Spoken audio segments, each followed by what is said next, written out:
de película, Hollywood y su impacto en Chile 1910-1950. Es el título del libro que analiza cómo el cine estadounidense influyó no solo en la forma de pensar y de consumir de los chilenos, sino también en el rol político frente a la Segunda Guerra Mundial. Queremos conversar sobre esta publicación y para eso nos acompaña en CNN Contigo su autor, el historiador Fernando Purcell. Fernando, gracias por acompañarnos. Muchas gracias a ustedes por la invitación. Bueno, Fernando, aquí tengo en mi poder este libro que has publicado, sumamente interesante, porque haces un vínculo entre la penetración de Hollywood en la sociedad chilena de comienzos del siglo XX y el impacto definitivamente en lo cultural y también en lo político. Pero vamos por parte. ¿Cómo se produce esta penetración y cómo se produce esto que tú llamas la norteamericación? Espérate, norteamericanización. Exacto. Sí. Bueno, hay un doble componente. Primero que todo, hay todo un esfuerzo de parte del Departamento del Comercio y del Departamento de Estado de Estados Unidos para apoyar a la industria hollywoodense de forma tal de que pudiese penetrar en distintas partes del mundo. Primero para potenciar el consumo de productos norteamericanos, más tarde para efectos ideológicos, diplomáticos. Pero por otro lado también hay una suerte de apropiación del cine hollywoodense, de sus estrellas, de formas de consumo que eran promovidas, formas de sociabilidad de parte de la sociedad chilena. Entonces no es un proyecto unidireccional, sino que es un proyecto en donde el cine termina de algún modo articulando a dos sociedades, la de Estados Unidos y la de Chile. Y eso permitió en definitiva esta suerte de norteamericanización que implicó que parte importante de la sociedad chilena, especialmente las clases medias, inmersas en una cultura de masa, comenzasen a adoptar, a hacer propios formas de sociabilidad, modas, formas arquitectónicas y comenzasen a consumir cada vez más productos norteamericanos. Y con eso se rivalizó con el referente de modernidad europeo que primó durante el siglo XIX, sentando un nuevo escenario para el siglo XX. Claro, lo que tú señalas justamente es que se va desplazando la cultura europea, que tiene, claro, otra impronta, y se va imponiendo entonces la cultura norteamericana. Pero fíjate que en temas tan básicos de pronto, o tan, si tú quieres, superficiales, como la manera de vestir, por cierto, pero también llega a la música, a ciertos hábitos de consumo, a la arquitectura, dices tú. Anda contándome un poco qué es lo que tú fuiste, digamos, a partir de tu investigación, fuiste descubriendo específicamente.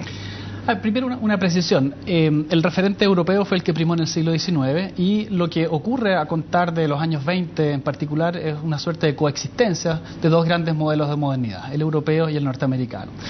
Pero el europeo queda más bien circunscrito a partir de ese momento a la alta cultura, a las élites chilenas. En cambio, lo interesante es que estas clases medias emergentes, que se hacen parte de esta cultura de masa, son las que tienden a adoptar con mucha más fuerza ese modelo norteamericano. Espérate, diríamos que esa sociedad, perdón, esa capa social media es una capa social que está, claro, que es aspiracional y que se identifica rápidamente con esta cultura norteamericana. Exactamente. ¿Qué es lo que la hace? Porque es más simple, es más básica, menos refinada, si se quiere. Es menos refinada y tiene una característica fundamental y que penetra en la sociedad chilena a través del consumo.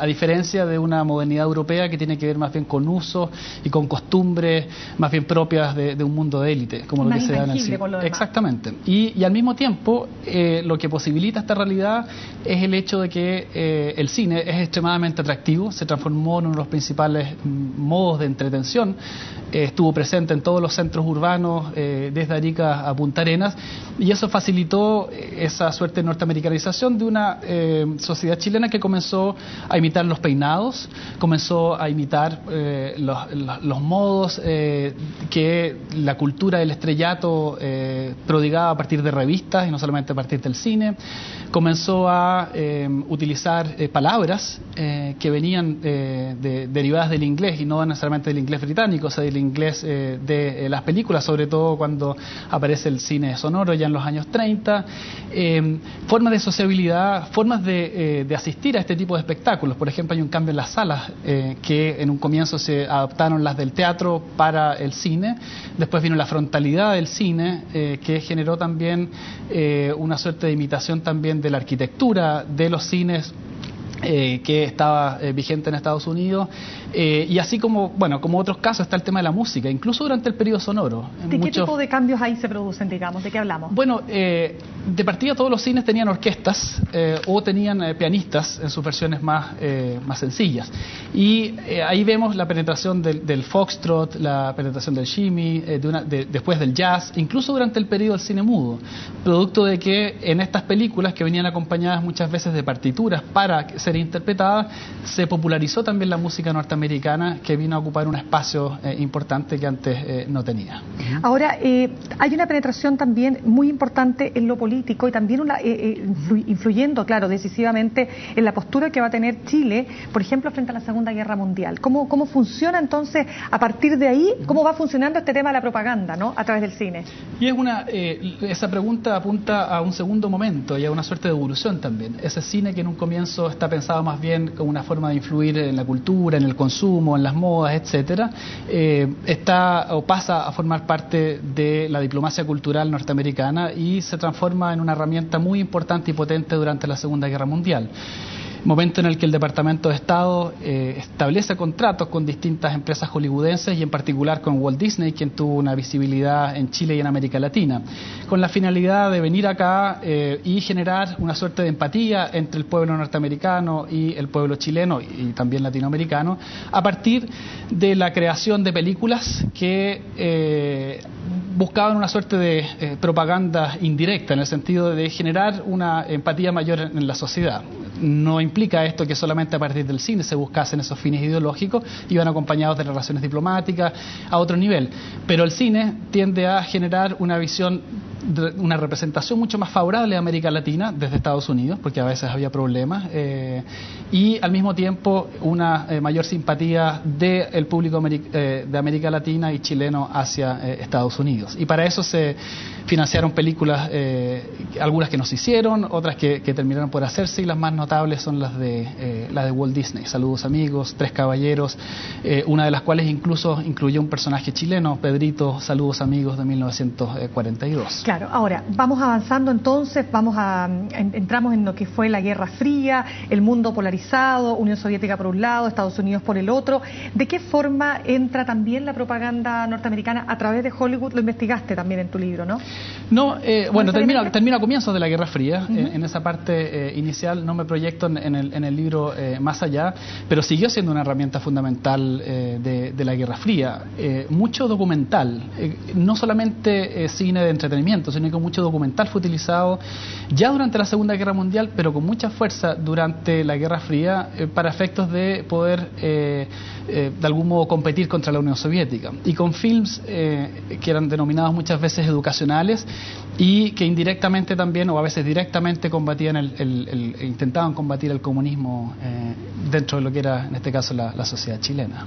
Claro, ahora es interesante porque en el fondo tú postulas que la gran penetración se hizo justamente a través del cine, más que por cualquier otra vía en ese momento. Sí. Que el cine era como nuestro internet de hoy día, podríamos decir, ¿o no? Exactamente, y porque de partida era muy barato en todo este periodo. O sea, por ejemplo, una entrada al cine durante los años 20 podía costar 500 pesos o menos que eso, incluso.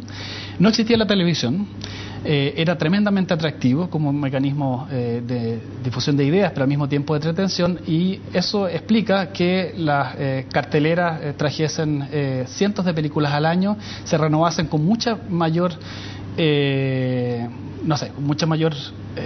si tú lo comparas con el día de hoy, se proyectan mucho menos películas al año de lo que acontecía. Las carteleras en esa época eran mucho más móviles y por lo tanto llegaban a más gente, y eso estaba absolutamente calculado, era sabido en Estados Unidos, y por lo mismo se le dio ese énfasis ideológico a la vez que comercial al cine, para aprovechar esa realidad. Fernando, ¿cuánto fue perdiéndose de la identidad de los chilenos justamente en ese periodo? Es una buena pregunta y fundamental, y traspasa en este caso este libro de película.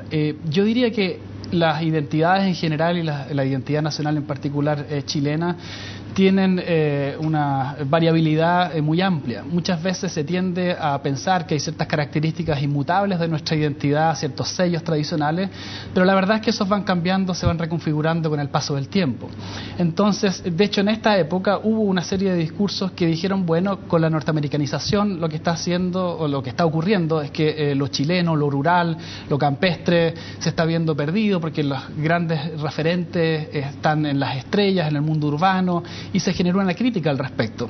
Pero en la práctica esa realidad ha ocurrido siempre, y más bien se rescatan de vez en cuando y sobre todo en ciertos momentos ciertas cualidades supuestamente esenciales de la identidad chilena, cuando en realidad esas siempre se están reconfigurando. Un ejemplo, hoy día muchos se quejan de que no hay cuecas en las fondas, de que prima la ranchera o de que prima música foránea. En los años 20 la crítica era que había shimmy y otros bailes norteamericanos que se bailaban más en las fondas del Parque O'Higgins.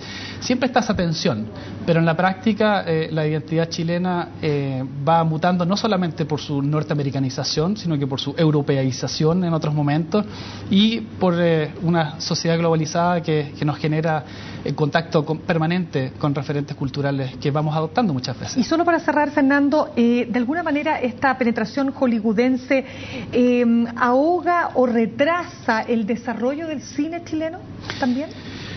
No tanto, es más, está el caso de Antofagasta, en donde, por ejemplo, el referente hollywoodense más bien animó al desarrollo del cine chileno. En los años en los que más películas se hicieron en Chile coincidieron con un proyecto al estilo hollywoodense que se intentó implementar en Antofagasta.